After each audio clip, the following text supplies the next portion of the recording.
At exactly 6 a.m., while the rest of Beverly Hills was still asleep, the world's most famous leading man was finishing a secret ritual that kept him safe for 30 years. Rock Hudson lived by one terrifying rule to ensure the public never saw his true face. But one morning, that rule was broken, and his darkest secret finally started to leak. What was happening in that driveway at dawn? Imagine a cold California morning in the early 1960s. The fog is rolling off the Pacific, blanketing the winding, steep streets of Beverly Crest Drive. In the driveway of a massive, secluded mansion, a pristine Chevy Nova sits. The driver's side door clicks open and a young man steps in. But he doesn't turn the key. He doesn't pump the gas. Instead, he gently releases the emergency brake. The car begins to roll. It glides silently down the concrete, gathering speed, slipping past the manicured lawns of the neighbors like a ghost. There is no roar of the engine, no exhaust fumes, just the quiet hiss of tires on asphalt. For blocks, the car coasts in total silence, until it is far enough away from the neighborhood that the driver can finally crank the ignition without waking a soul. This silent glide was not a game. It was a calculated daily survival tactic. The man in the car was Lee Garlington, a young film extra, and the man inside the mansion he had just left was Rock Hudson, the biggest movie star on the planet. To understand why a simple car engine starting in the morning was a threat to a multi-million-dollar career, we have to travel back to the golden era of the Hollywood studio system. In the 1950s and 60s, Rock Hudson was the undisputed king of the silver screen. He was the literal definition of masculine perfection. Standing at a towering 6 feet, 5 inches, with a chiseled jawline, broad shoulders, and a warm, baritone voice, he was the ultimate romantic fantasy for millions of women worldwide. Whether he was playing the rugged, sensitive hero in Douglas Sirk's melodramas like All That Heaven Allows, or exchanging witty, flirtatious banter with Doris Day in Pillow Talk, Rock Hudson was the standard against which all American men were measured. But behind this monumental facade lay a reality that the public could never be allowed to glimpse. Rock Hudson was gay. In mid-century America, homosexuality was not just a taboo. It was a career-ending scandal, and in many states, a literal crime. The United States was gripped by the lavender scare, a parallel to the Red Scare, where the government and society actively hunted and purged gay men and lesbians from public life. For a Hollywood leading man, exposure meant immediate ruin. The studio executives, who had invested millions of dollars in Hudson's brand, operated like a corporate mafia. They didn't just manage his films, they controlled his entire life. The man orchestrating this elaborate illusion was Henry Willson, a powerful and ruthless talent agent. Willson was a genius at taking raw, ordinary boys and carving them into Hollywood icons.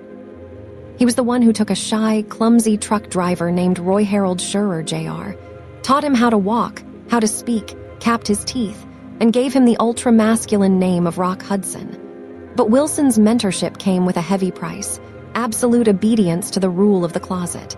But here is the twist you did not see coming. While Rock Hudson was meticulously orchestrating this early morning silence, ensuring his lovers rolled quietly into the fog, he was completely blind to the fact that his own sanctuary had been breached. The ultimate fortress of secrecy had a devastating, invisible leak. Right at the height of his fame, the very walls of his home were listening.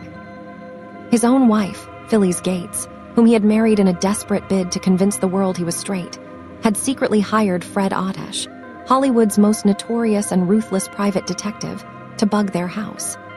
At the exact moment Rock believed his dawn ritual was keeping his secret safe, every intimate whisper, every late-night confession, and every detail of his double life was being recorded onto acetate discs, waiting to be sold to the highest bidder. The psychological pressure of this existence is almost impossible to comprehend. Imagine waking up every single day knowing that one slip of the tongue, one late-night photo, or one curious neighbor could strip away your wealth, your fame, and your dignity in an instant. The studio system's protection was never born out of kindness or empathy. It was a cold, calculated business decision to protect a highly profitable asset. If Rock Hudson fell, the studio's massive financial investments would vanish overnight. This created a toxic ecosystem of codependency. When Confidential magazine, a sleazy but terrifyingly accurate gossip rag that specialized in outing closeted stars, threatened to publish an exposé on Hudson's sexuality in 1955. Henry Willson had to act fast. To save his crown jewel, Willson made a devil's bargain. He sacrificed 2 of his other clients, feeding confidential, exclusive, damaging information about Rory Calhoun's prison record and Tab Hunter's arrest at a gay party in 1950. Tab Hunter's career was derailed, and Rory Calhoun's reputation was scarred. Also, Rock Hudson could remain on his pedestal. To further solidify the illusion, Willson arranged a lavender marriage between Hudson and his own secretary, Phyllis Gates. To the public, it was a fairy tale romance. But behind closed doors, it was a pressure cooker of suspicion and fear. Phyllis quickly realized that her husband's late nights and distant behavior were not the results of a busy shooting schedule. When she hired Fred Otash to wiretap their home on Warbler Place, she captured raw, devastating audio. In these recently uncovered transcripts, Phyllis confronts Rock directly, asking him about his preference for men and accusing him of picking up boys. On the tape, Rock's voice is hushed, defensive, and filled with a quiet terror. He doesn't deny his nature, but he pleads for discretion. The man who commanded the screen in front of millions was reduced to a desperate, whispering captive in his own living room. How did the Hollywood cleanup machine actually operate when a crisis threatened to break? The mechanics of mid-century damage control were incredibly sophisticated. Studios maintained active relationships with local police departments, private investigators, and gossip columnists. If a star was arrested in a raid on a gay bar or caught in a compromising situation by a patrol officer, the studio's fixers were dispatched immediately. Money would exchange hands, arrest records would mysteriously vanish from filing cabinets, and the mainstream press would be fed a completely fabricated story about a minor car accident or a sudden illness to explain the star's temporary disappearance. The level of surveillance was staggering. Fixers kept a close eye on the social circles of their stars, dictating who they could be seen with in public.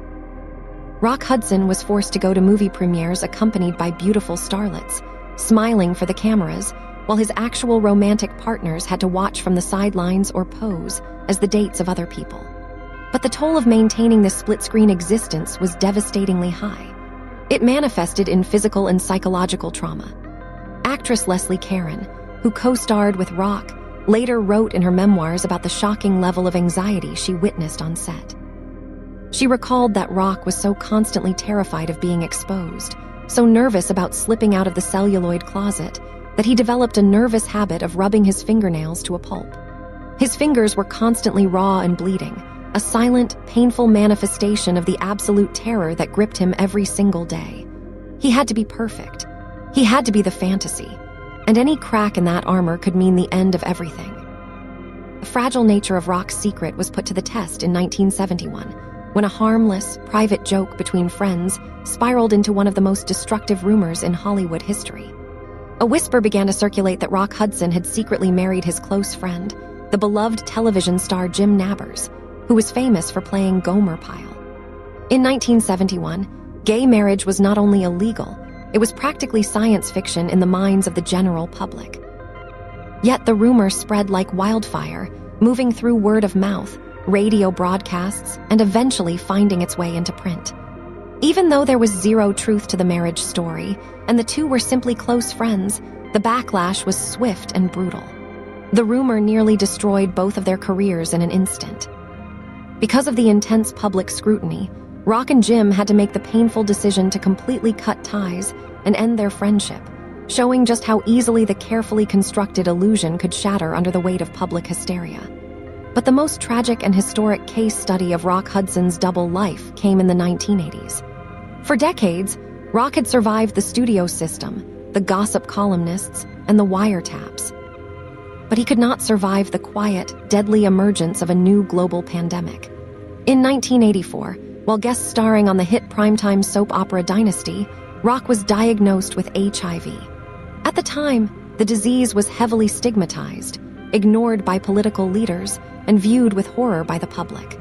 Rock kept his diagnosis a closely guarded secret, but his physical deterioration was impossible to hide. In July of 1985, He made an appearance on a television show hosted by his longtime friend and co-star, Doris Day. The public was absolutely shocked. The towering, robust leading man had transformed into an emaciated, fragile shadow of his former self. Within days, his team released a statement confirming he had AIDS. It was a seismic moment that forever changed the world. Rock Hudson was the first major international celebrity to go public with his diagnosis. His announcement put a face to a pandemic that the world had tried to ignore. Rock Hudson's death in October of 1985 was a tragedy, but his legacy became something far greater than his filmography. In his final months, he expressed a profound hope that his illness would help others, and indeed, his passing catalyzed global awareness and funding for AIDS research, forcing the public and political institutions to finally pay attention. He lived his life in the shadows, but his death brought a desperate, healing light to millions of people. It brings us back to that quiet Beverly Hills driveway at exactly 6 a.m. The Chevy Nova rolling silently down the hill in the dawn mist is the perfect metaphor for Rock Hudson's entire existence. It was a life lived on the edge of a precipice, a constant, delicate balancing act of keeping the engine silent while navigating the steep, treacherous slopes of fame. He gave the world a beautiful, flawless dream, but he paid for that dream with a lifetime of silence. If you want to understand the dark, hidden machinery that kept old Hollywood's most glamorous stars in a golden cage, you need to look at the secret deals and tragic sacrifices that define their lives.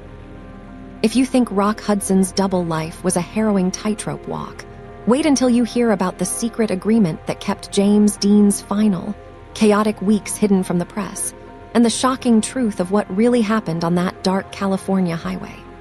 Click the video on your screen right now to dive into the next unsolved mystery of Hollywood's golden age.